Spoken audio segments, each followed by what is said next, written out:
আবিধানিক অর্থ হচ্ছে বিরত থাকা, মুক্ত থাকা, দূরে থাকা, নিজেকে রক্ষা করা। পারিভাষিক অর্থে মহান আল্লাহ এবং রাসূলের ভয় ভীতি অন্তরে নিয়ে পৃথিবীতে সমস্ত অন্যায় অপকর্ম থেকে নিজেকে মুক্ত রাখার নাম হচ্ছে তাকওয়া। কথা বুঝতেছেন বাজান আমার? কথা বোঝা যায়? এর নাম হচ্ছে তাকওয়া। এই বিষয়টি আমাদের জন্য খুবই গুরুত্বপূর্ণ বিষয়।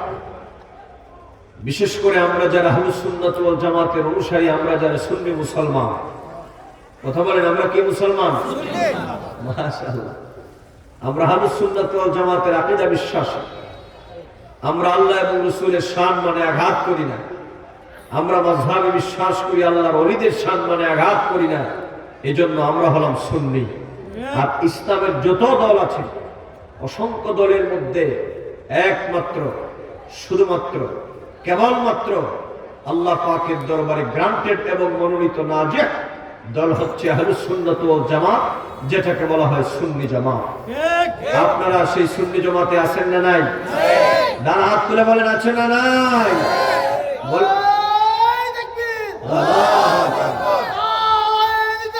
ইয়া রাসূলুল্লাহ, মারহাবা বলেন, মারহাবা। অতএব আমরা যারা সুন্নি মুসলমান, আমাদেরকে বিষয়টা সম্পর্কে ভালোভাবে জানতে হবে। এবার আসেন, আপনারা যদি বলেন হুজুর আমাদেরকে সহজ করে বুঝায় দেন তাকওয়া মানে কি? তাকওয়া মানে হচ্ছে আল্লাহ পাকের ভয়। আমি যদি আজকের এই শত জনতাকে প্রশ্ন করি, ভাই আমাদের ভিতরে আল্লাহর ভয় আছে না নাই? কথা বলেন আছে না নাই? আছে বলি ঠিক, কিন্তু যেইভাবে ভয় করার সেইভাবে ভয় করি না। আল্লাহর ভয় আছে কথা ঠিক, কিন্তু আমরা দুর্নীতি ছাড়তে পারি না। আল্লাহর ভয় আছে কথা ঠিক, আমরা অন্যায় অপকর্ম ছাড়তে পারি না। আল্লাহর ভয় আছে কথা ঠিক, আমরা জনগণকে ঠকানো ছাড়তে পারি না। মুখ দিয়ে বলি আল্লাহর ভয় আছে। বহু ভদ্রলোকেরা এরকম আছে, দাড়ি টুপি পাঞ্জাবি লাগায়ও জনগণের ধন সম্পদ জন্মের মতো আত্মসাৎ করে। আবার তার দাড়ি টুপি পাঞ্জাবিও ঠিক আছে, এটার নাম কিন্তু তাকওয়া না। একটা হচ্ছে তাকওয়া আর একটা হচ্ছে লেবাসুত তাকওয়া। আলেম ওলামারা, শিক্ষিত সমাজ, ভদ্র সমাজ, আপনারা বুঝেন ভালো করে, মুখ দিয়ে বলার নাম তাকওয়া। আল্লাহর হাবিব বলেছেন আত-তাকওয়া হাহুনা, আত-তাকওয়া হাহুনা, আত-তাকওয়া হাহুনা, ফাআশারা ইলা সাদরিহি। নবীজি বলেন তাকওয়া লেবাসে নয়, তাকওয়া বিরাট লম্বা জুব্বা জামা নয়। তাকওয়া হচ্ছে এটা কোথায় থাকে? কলবের ভিতরে থাকে। আল্লাহর ভয় যার ভিতরে আছে, সে পৃথিবীতে কোনোদিন দুর্নীতি করতে পারে। এজন্য গুঞ্জরবাসী, আমার গুঞ্জরের সুন্নি জনতা, মহব্বতের সাথে এই কথাগুলো আপনাদেরকে শুনতে হবে। আমরা আল্লাহকে ভয় করি, আমরা আল্লাহর ভয়তে পৃথিবীর সমস্ত অপকর্ম থেকে বিরত থাকি। এই কথা শুধু মুখ দিয়ে বললেই চলবে না, এটাকে কাজে কর্মে বাস্তবায়নের প্রয়োজন আছে না নাই? এবার আসুন, এই মর্মে আল্লাহ পাক সূরা আলে ইমরানের মধ্যে আমাদের কি ব্যাপারে আল্লাহ পাক কি নির্দেশনা দিয়েছেন। এই মর্মে আল্লাহ পাক বলেন, বান্দারে এই পৃথিবীর মধ্যে তোমরা আমাকে ভয় করো।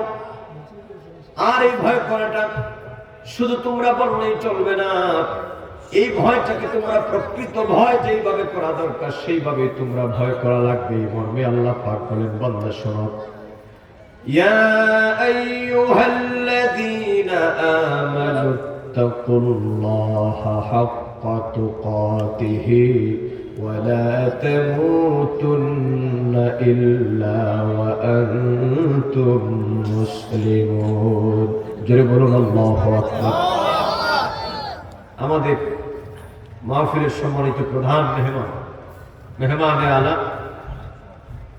উস্তাজুল উলামা, মুজাহিদ মিল্লাত, বিশিষ্ট লেখক ও গবেষক, এদেশের হাজারো আলেমদের উস্তাদ হযরতুল আল্লামা ফকিহ মাওলানা জাহাঙ্গীর আলম মুজাহিদি সাহেব মাদ্দাজিল্লাহুল আলী, তিনি আগমন করেছেন। জুড়ে বলেন মারহাবা। অতএব আমি তো আর বেশি দেরি করবো না, খুব সংক্ষেপে কথাগুলো, অনেক কথা বাকি, খুব টাইটলি আমাদেরকে শুনতে হবে। বলেন ইনশাআল্লাহ। কথা বুঝতেছেন? আমরা আল্লাহ পাক বলেন, বান্দারে তোমরা আমাকে ভয়ের নীতি অবলম্বন করে চলবা। ও গুঞ্জরের জনগণ, আমার যুবক বন্ধুরা, আমার মুরব্বী বাবাজিরা, আমার পর্দানিশীল শ্রদ্ধেয়া মা এবং বোনেরা, যে যেখান থেকে কথাগুলো শুনতেছেন ভালো করে শোনেন। আল্লাহ পাক বলেন, বান্দারে তোমরা আমাকে ভয় করবা। ইয়া আইয়ুহাল্লাযীনা আমানুত্তাকুল্লাহা হাক্কা তুকাতিহি, ও বান্দা তোমরা আমাকে ভয় করবা। কিভাবে হাক্কা তুকাতিহি? প্রকৃত ভয়, যেইভাবে ভয় করার কথা আমি আল্লাহ পাক তোমাদেরকে বলি, সেই প্রকৃত ভয় তোমাদের ভিতরে রাখবা। ওয়ালা তামুতুন্না ইল্লা ওয়া আনতুম মুসলিমুন। আর তোমরা প্রকৃত আনুগত্যশীল বান্দা না হয়ে, প্রকৃত মুসলিম না হয়ে তোমরা মৃত্যুবরণ করো না। এই আয়াতের মধ্যে দুইটা বিষয় পরিধানযোগ্য। একটা বিষয় হচ্ছে আল্লাহ পাক বলছেন, হে ইমানদারগণ, ইত্তাকুল্লাহ, তোমরা আমি আল্লাহকে ভয়ের নীতি অবলম্বন করে চলবা। আর ওয়ালা তামুতুন্না ইল্লা ওয়া আনতুম মুসলিমুন, তোমরা প্রকৃত মুসলিম না হয়ে, মানে আনুগত্যশীল বান্দা না হয়ে তোমরা মৃত্যুবরণ করবা না। এখানে আসেন, এই আয়াতের মধ্যে কয়টি কথা বলা হয়েছে? বাজার একটু কথা বলতে হবে। কয়টি কথা?